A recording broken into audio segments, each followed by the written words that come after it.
आज एक सच्ची कहानी जो आपके दिल को शायद अंदर से छू जाए। बड़े शहर की एक बस्ती की कहानी। उस बस्ती में एक किसान परिवार रहता था।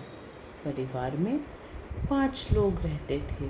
किसान, किसान की पत्नी, किसान की माँ, किसान का बेटा और किसान की बेटी। परिवार बहुत ही खुशहाल रहता था, हंसता था, खेलता था। भले ही पैसे से इतना मजबूत नहीं था, लेकिन मन से बहुत खुश रहता था। रोज़ कमाता था, रोज़ खाता था। किसान का ईश्वर पर बहुत भरोसा था। वो रोज़ नित्य ईश्वर का शुक्रगुजार करता था कि ईश्वर ने उसे इतना खुशहाल जीवन दिया। रोज़ शुक्रिया करता था। बेटे को वो पीएससी की तैयारी करा रहा था। क्योंकि आमदनी इतनी नहीं थी, इसलिए उसका बेटा कोई कोचिंग नहीं जाता था। वो बस्ती के पास ही 2 किलोमीटर की दूरी पर एक टीचर रहती थी, जो उसको रोज़ शाम को बुलाती थी और उसे पढ़ाती थी, उसकी मदद करती थी। ये काफ़ी टाइम तक चलता रहा। सब बढ़िया चल रहा था कि एक दिन उस किसान के बेटे का एक्सीडेंट हो गया। और फिर एक्सीडेंट इतना तेज हुआ कि उसकी हड्डियां टूट गईं और उसका बेटा कोमा में चला गया। परिवार सदमे में आ गया कि ये अचानक क्या हो गया। क्योंकि उसके पास पैसे नहीं थे, वो अपने आप को इतना मजबूर और इतना असहाय महसूस कर रहा था कि अब मैं करूं तो क्या करूं।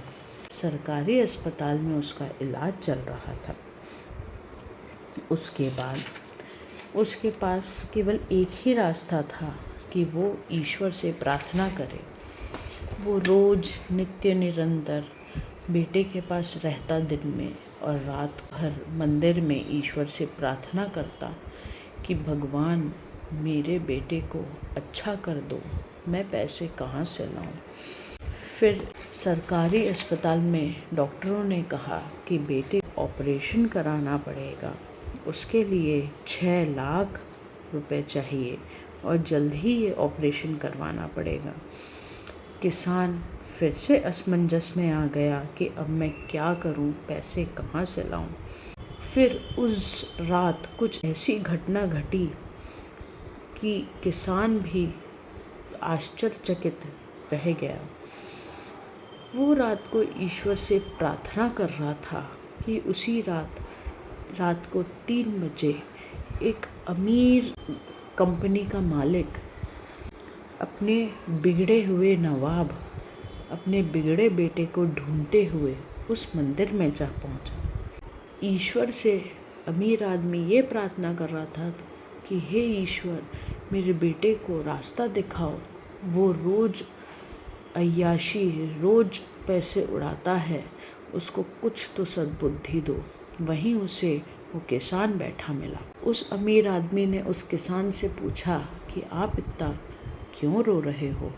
किसान ने अपनी आप बीती बताई। जो अमीर आदमी था, उसको अंदर ही अंदर लगा कि मेरा बेटा रोज़ इतने पैसे उड़ा देता है और यहाँ पे एक गरीब आदमी अपने बेटे को बचाने के लिए, पैसे जुटाने के लिए इतना असहाय महसूस कर रहा है। तुरंत उसकी आंतरिक आवाज़ ने उसको झंझोला और उस अमीर आदमी ने उस किसान व्यक्ति को अपने घर का पता दिया।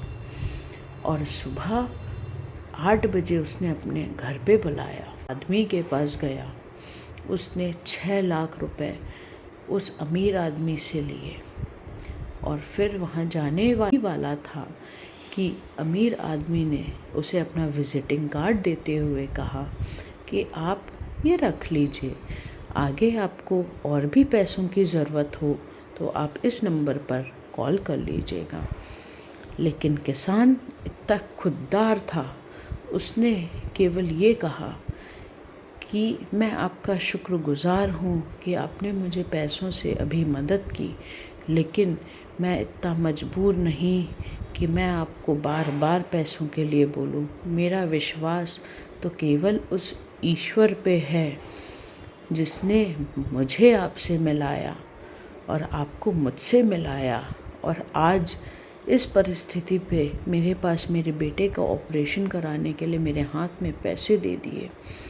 मुझे आगे भी जीवन में कभी ज़रूरत पड़ेगी तो मैं हाथ केवल उस ईश्वर के सामने फैलाऊँगा, बाकी उस ईश्वर की मर्जी, जो मेरे ऊपर लिखा होगा वो मेरे साथ होगा। उसने आज आपको मुझसे मिलाया है, कल मुझे ज़रूरत में पड़ेगी तो वही फिर आपको मुझसे मिलाएगा। मैं खुद से होकर पैसों के लिए आपसे मदद नहीं मांग पाऊँगा। ये कहते हुए वो किसान आदमी चला गया। ये सब सुनकर उस अमीर आदमी अंदर से इतना कंपन महसूस कर रहा था कि आज मेरे पास सब कुछ है, सब कुछ ईश्वर का दिया, पैसा है, बेटे हैं, पत्नी है, सब हैं, लेकिन इस चकाचौंध में वो इतने मशरूफ़ हैं कि उन्हें किसी चीज़ की चिंता नहीं, वो केवल पैसे उड़ा रहे हैं। और एक इतना किसान परिवार जो पैसों से मजबूत नहीं है लेकिन आज जीवन में इतना खुशहाल तो है। जागिए, जागिए और जागिए।